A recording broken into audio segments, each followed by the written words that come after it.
sommes en direct avec la caméra Daniel Bock et Judith Blumenfeld à Zichron Yaakov, la petite ville des fleurs, des arts et du vin au nord d'Israël, le refuge de Fania Oz Salberger, la fille et surtout complice d'Amos Oz, l'un des plus grands écrivains du XXe et XXIe siècle et certainement le plus grand écrivain israélien. Fania Oz est l'aînée des enfants d'Amos Oz, elle est née au kibbutz historique Hulda, elle est romancière, elle est professeure d'histoire émérite à l'université de Haïfa.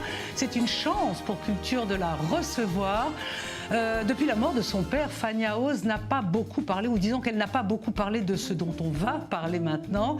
Avec nous également en direct de notre studio à Paris, Katia Shelley, amie de la famille, monteuse et scénariste. Elle prépare un documentaire participatif et une journée hommage à Amos Oz, côté familial et amical. Et puis nous aurons également les interventions de Sylvie Cohen, qui n'a pas pu être en direct avec nous. Sylvie Cohen, l'une des meilleures et des plus grandes traductrices françaises, pour l'hébreu bien sûr. Elle a porté en français la littérature d'Amos Oz pendant 30 ans.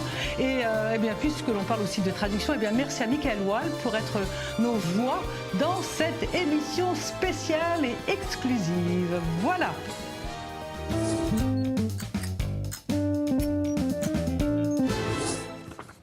Bonjour, merci beaucoup Fania Oz. Alors il y a les deux invités là, mais bonjour Fania Oz, merci de nous recevoir. C'est une constante chez vous, dans cette famille, d'habiter loin des villes, loin du tumulte des villes.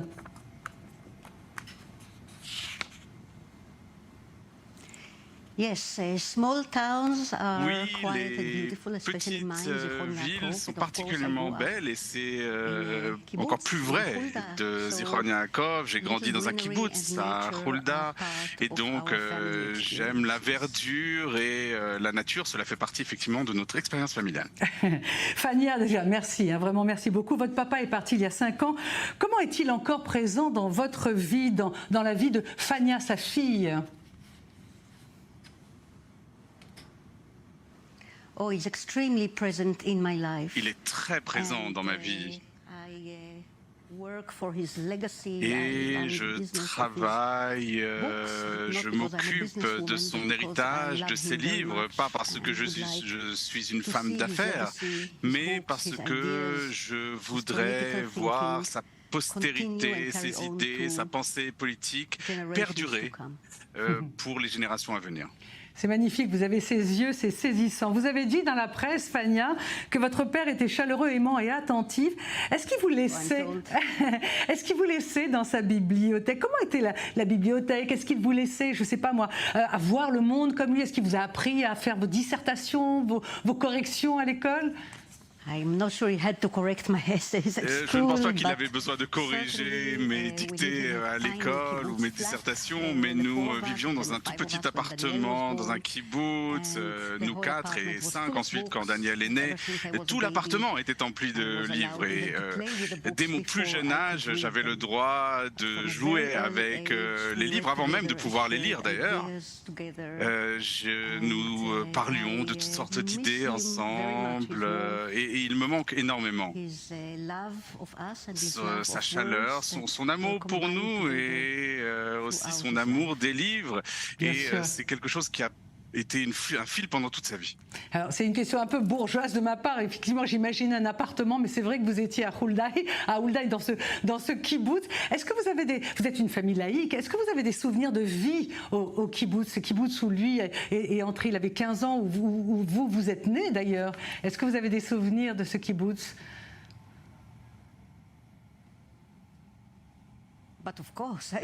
Bien sûr, évidemment.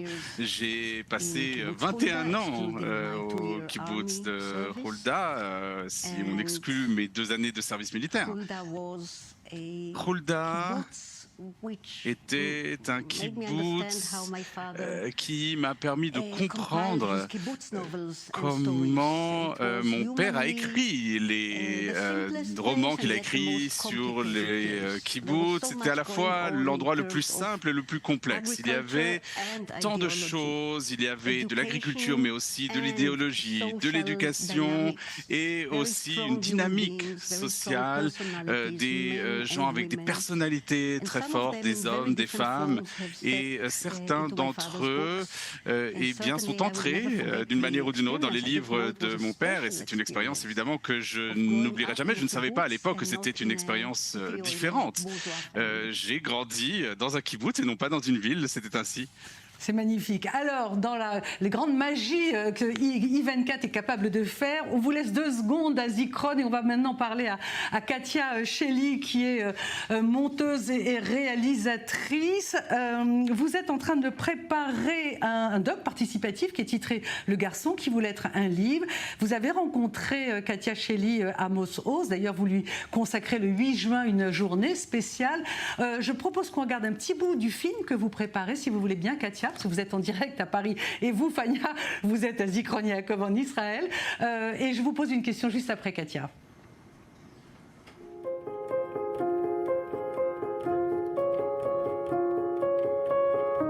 This was the very early child's intuition that life may be very, very short for people like me, for Jerusalem Jews. And therefore I thought, in a childish way, it's safer to be a book than to be a human being, because a copy of me will survive somewhere. Voilà, Katia, c'est un extrait du doc que vous voulez réaliser sur Amos Oz. C'était un ami, m'avez-vous dit. Comment vous l'avez rencontré? Pourquoi vous êtes restés si longtemps amis? Mais j'étais de passage à Londres à la fin de l'année 1978. J'habitais aux États-Unis. Et puis je croise Amos dans la cuisine de ma mère. Il était déjà mis avec elle depuis longtemps parce que son agent, Deborah Owen, qui était son agent pendant 45 ans, est une amie de la famille. Et Amos m'a dit « Ah, tu prépares un voyage autour du monde, il faut absolument que tu viennes dans mon kibbutz ». Donc me voilà débarqué à Kibbutz Hulda en début de l'année 1979.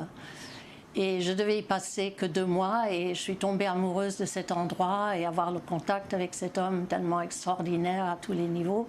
Je ne pouvais pas m'arracher de ce lieu et je suis restée 4 mois. Et après, voilà, notre amitié a commencé là-bas. Et puis malgré des années qui ont passé où on ne se voyait pas, il était en Israël, j'étais aux États-Unis. Des fois, on se rencontrait. Voilà, ça c'est une photo prise à Paris. Mais il est venu 1 ou 2 fois à Boston. Et puis, sinon, je le voyais chaque fois qu'il venait à Paris, une fois que moi que j'avais déménagé à Paris. Oui, et voilà, il n'écrivait pas de lettres, j'en ai 2 ou 3 de sa part. C'était plus une amitié, c'est plus une relation familiale que vous avez eue avec Amos Oz qu'une relation littéraire, on va dire.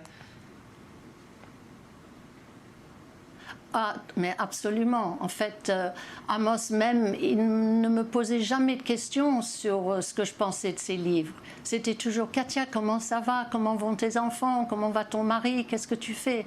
Comme toujours, Amos était toujours plus intéressé par l'autre que par lui-même. C'est vrai. Alors, on quitte Paris, on va maintenant à Zikron Yaakov en Israël. Fania Oz, lorsqu'on lui a demandé un jour à votre père de quoi parlaient ces histoires, Amos Oz a répondu en un mot, des familles, mais en 2 mots, des familles tristes. Qu'est-ce que cette phrase fait résonner en vous? Let me correct for 1 minute. J'aimerais vous corriger un instant. Il a dit en un mot, ces livres parlent de famille, et en 2 mots, ce sont des familles malheureuses. Pas tristes, malheureuses. Et je pense que c'est plus profond en un sens. Non, je ne pense pas qu'il voulait dire quelque chose à propos de notre famille. Il y avait tant de familles dans ce kibbutz. On avait une connaissance intime de toutes les familles dans ce si petit village. Je pense que toutes les familles ont une intimité. Il y avait bien sûr des moments de tristesse, mais aussi de joie. Mon père avait un sens de l'humour formidable. Et nous avons un peu voyagé ensemble, et nous étions tous ensemble dans ce petit appartement, en parlant de différentes idées, en discutant, en ayant des conversations à propos de musique. Et il y avait beaucoup de ces discussions entre nous. Bien sûr. La question faisait aussi référence, bien évidemment, au suicide de la mère d'Amos Oz en janvier 52, quand il avait 12 ans. C'est votre grand-mère, Fania Nussbaum, dont vous portez d'ailleurs le prénom. C'est une famille émigrée en Palestine mandataire au début des années 30. Est-ce que vous pensez qu'il aurait eu la même écriture, la même observation de ses contemporains? D'ailleurs, on le compare au Dostoïevski juif. Si cette femme ne s'était pas donné la mort, si sa maman ne s'était pas suicidée? Non, bien sûr que non. Je pense que n'importe quel expert vous dirait que la littérature d'Amos Oz, sa personnalité repose non pas exclusivement, mais en grande partie sur ce terrible événement de son enfance. Pendant longtemps, je ne savais pas que ma grand-mère s'était suicidée. Je l'ai appris quand j'avais à peu près 16 ans. Je crois que mon père a essayé de nous protéger, Dalia, Daniel et moi, de nous protéger de cette tragédie de sa mère en n'en parlant pas. Bien sûr. L'autre question, et s'il n'avait pas grandi au kibbutz, s'il n'avait pas été israélien, est-ce que vous pensez que la littérature, le style d'Amos Oz, son regard sur le monde, est-ce qu'il aurait été le même?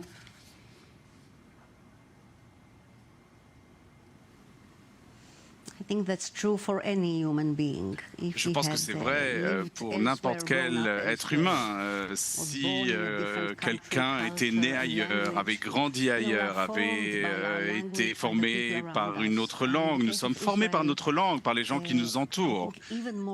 Et je pense qu'en Israël, c'est encore peut-être plus vrai que dans d'autres parties du monde. Je pense que les gens en Israël sont modelés. Ce que les Allemands appellent Bildung, c'est-à-dire que les gens grandissent et connaissent le monde à travers ce pays si bruyant, si beau, si complexe, si problématique. Donc être israélien, c'est quelque chose de différent et mon père aurait été quelqu'un de différent. Peut-être qu'il n'aurait pas été orphelin, peut-être qu'il n'aurait pas été écrivain s'il avait été né par exemple en Indonésie. C'est sûr. Je voudrais, si vous voulez bien, Fania, qu'on écoute Sylvie Cohen, que vous connaissez bien sûr. C'est une immense traductrice en très très gros. Elle a traduit tous les grands auteurs israéliens et Amos Oz en particulier pendant 30 ans. Elle ne pouvait pas être présente en direct pendant l'émission, alors on papotait comme ça hors antenne. On lui parlait des livres intraduisibles français en hébreu comme Céline par exemple, et on lui demandait quelle était la difficulté de la traduction d'Amos Oz, puisque la langue d'Amos Oz est plus ou moins, non pas plus que moi d'ailleurs, elle est merveilleuse, elle est élégante, elle est littéraire, mais on se disait que selon les langues, il y avait des livres qui étaient plus ou moins épais en traduction des livres d'Amos Oz, et donc on lui a demandé si son hébreu classique, son hébreu littéraire, élégant, était compliqué pour elle. Je vous propose de l'écouter. La question la plus intéressante dans le sujet que vous soulevez, c'est évidemment le classicisme. Enfin, c'est le terme que vous avez employé, je ne l'aurais pas employé ainsi, mais ça revient à peu près à ça, de la langue de Oz. C'est vrai que je l'ai traduit pendant quasiment 30 ans, et donc je me suis bien sûr accoutumée, mais il avait, en dehors du classicisme, une véritable pureté de langue, de langage, une musicalité, un rythme que j'ai jamais vraiment trouvé ailleurs. J'ai traduit Yehoshua, j'ai traduit Grossman, Appelfeld également. Au tout début, j'ai traduit Knaz, enfin tous les grands auteurs, Shalev bien sûr, qui ont disparu. Ce qui pouvait les unir, le point commun, c'était une grande connaissance de la littérature hébraïque, au sens classique du terme, de la Bible, du Talmud, de toutes ces strates, vous voyez, de connaissances que la jeune génération, je crois, n'a pas, et qui faisait que cette langue avait une richesse, comment dire, une densité qui a disparu, en fait. Alors, la différence, ou la spécificité, l'originalité d'Amos Oz, on peut dire, c'est vraiment sa langue coulait, vous voyez, comme de l'eau, comme une source.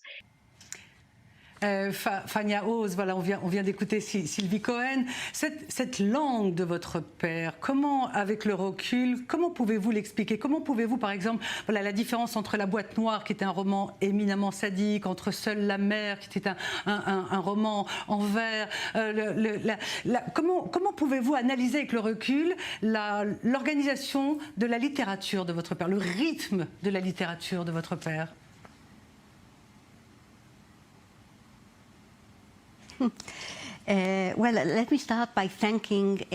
Laissez-moi commencer en remerciant Sylvie Cohen d'avoir traduit mon père en français avec d'autres très bons auteurs israéliens. Et j'aimerais aussi remercier Katia Shelley pour organiser cette soirée en hommage à mon père et pour ce documentaire. Et lorsque je regarde sa littérature, et j'ai donc la nouvelle édition Gallimard de ses œuvres, vous voyez l'épaisseur, c'est presque toute son œuvre qui ont été publiées. Il y a aussi quelques essais. Bien sûr, si on avait publié l'ensemble de son œuvre, ce ferait le double. Comment expliquer, on peut analyser, bien sûr, comparer ses textes précoces, ce qu'il a écrit à propos des kibbutz, à propos de Jérusalem, ou comparer ses romans historiques et des romans qui prennent place dans l'Israël d'aujourd'hui. Dans les années 1960, lorsqu'il était jeune, ou dans les années 1966, effectivement, sa langue était très riche et très abondante. Il ramassait des éléments linguistiques de toutes les époques de la langue hébraïque. Et ensuite, effectivement, il s'est tourné vers un langage plus économique, plus précis, plus pointu. Peut-être que c'est devenu un peu plus rocailleux lorsqu'il s'est installé à Arad, dans le désert, dans les années 80, 90. Et puis, ensuite est venu un récit d'ombre et de lumière, qui est l'histoire de l'État d'Israël. Et là, la langue est riche, mais très accessible. On a entendu Sylvie Cohen parler de la langue d'Amos Oz comme des très grands auteurs israéliens qui sont partis et qui étaient les grandes voix d'Israël et qui étaient pour la plupart des laïcs mais nourris au texte biblique. On connaît bien évidemment les engagements politiques de votre papa. Il a été, je le rappelle pour ceux qui l'ignorent, cofondateur du mouvement La Paix Maintenant, la solution double État. Voilà, Aleph Bet Yehoshua, Meir Shalev, Aaron Appelfeld, pour ne citer que, ne sont plus. Qu'est-ce que vous pensez des voix d'Israël aujourd'hui? Parce qu'ils représentaient un Israël à l'international. Est-ce que vous avez l'impression qu'avec leur disparition, la voix d'Israël à l'international se tarit et que c'est un autre Israël à l'international qui apparaît?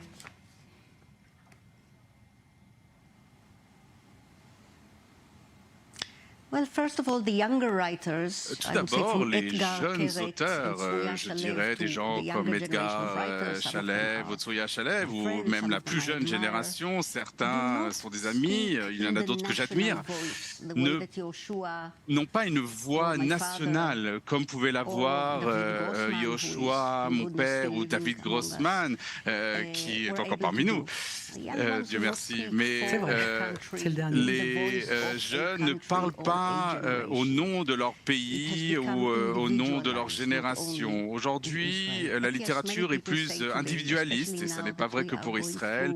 Mais surtout aujourd'hui, alors que nous vivons une des pires crises politiques de l'histoire d'Israël, je pense que la voix de Yehoshua, la voix d'Amos Oz, toutes ces voix manquent beaucoup dans les débats publics, leur capacité à résumer le point de vue d'une grande partie des Israéliens et d'avoir des demandes morales qu'ils pouvaient adresser au Premier ministre et à son gouvernement. Aujourd'hui, il ne reste plus que David Grossman, et aucun des auteurs de la jeune génération n'est capable ou ne souhaite faire entendre la voix d'une conscience nationale.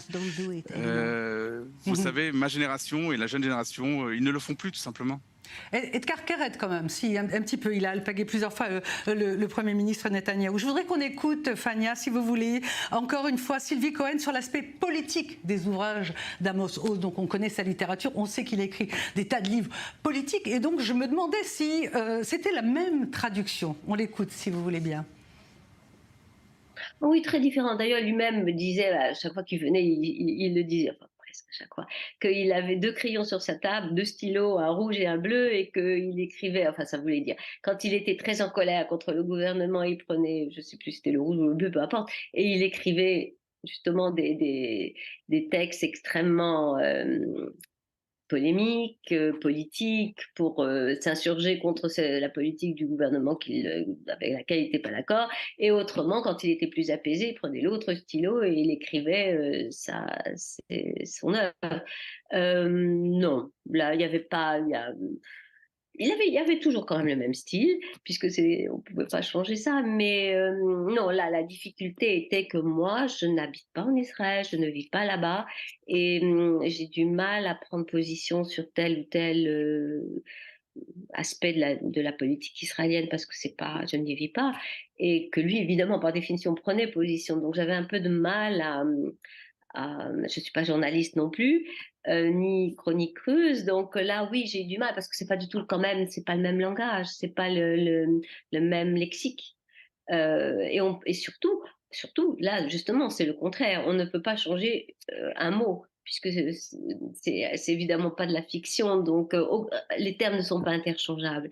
C'est formidable d'entendre Sylvie Cohen. Votre papa avait beaucoup d'humour, bien sûr, vous l'avez dit, parce qu'on a été à une conférence à Jérusalem sur l'art de la traduction des livres d'Amos Oz, et il avait pris la parole en public, il a dit, il y avait tous les traducteurs du monde entier, il avait dit « Mesdames, messieurs, je demande toujours à mes traducteurs quelque chose que je ne demanderai jamais à ma femme, trompez-moi, ne soyez pas fidèles ». Et ça avait fait rire toute la salle. Je veux poser une question maintenant à Katia Shelley.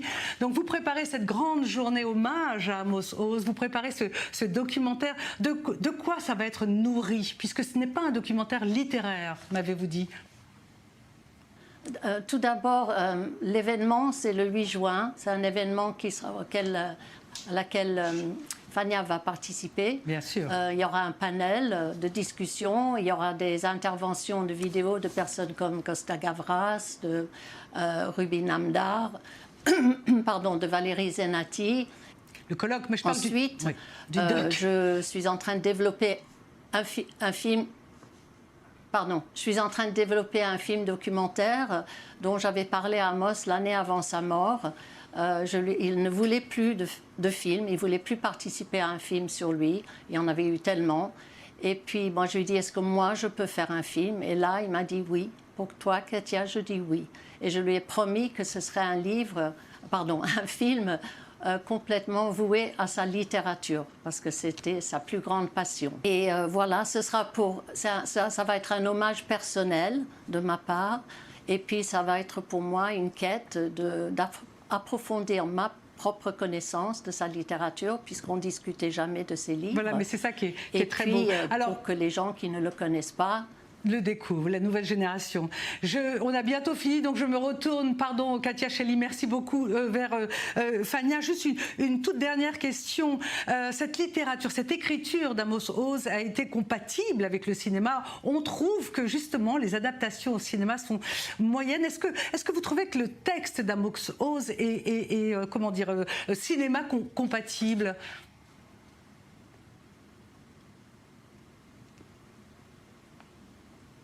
Yes, but first I'll say something quick about the blue pen mais j'aimerais parler très brièvement de ce stylo bleu et de stylo rouge dont Sylvie a parlé. Effectivement, mon père disait qu'il y avait une distinction complète entre la littérature et la politique. Il disait, j'utilise deux stylos différents, mais en fait, je pense que ça n'a pas de sens. Avec tout le respect que j'ai pour mon père, on voit beaucoup de littérature dans sa pensée politique et beaucoup de sa pensée politique dans la littérature et l'inverse. Donc, ce qui l'intéressait, c'était les autres. Et voilà, c'était à la fois vrai dans son écriture que dans sa vie personnelle. Donc il approchait les autres en tant qu'auteur et en tant que militant politique. En ce qui concerne le cinéma, je suis là aussi pas tout à fait d'accord. Je pense qu'il y a deux beaux films qui ont été faits par Dan Wolfman, donc, dont Katia vient de parler, qui est un réalisateur formidable. Il a fait Mon Michael dans les années 1970 et je pense que c'est un des premiers bons films israéliens. Et plus récemment, et on a Judas qui, je pense, est aussi un récit basé sur Jérusalem, mais à une petite échelle, avec plein de petites choses très belles.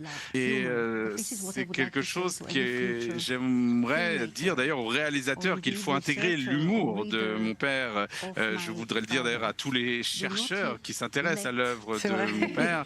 Ne laissez pas dehors, ne laissez pas les éléments épiques de ces récits dissimuler les petits détails, la chaleur de son œuvre et surtout son sens de l'humour qui sont extrêmement puissants. J'aimerais que ces lecteurs sachent qu'il était quelqu'un de drôle. Triste, mais drôle. C'est vrai. C'est vrai, c'était quelqu'un de très drôle. Merci beaucoup, Katia Schelling. Merci beaucoup, Fania Oz.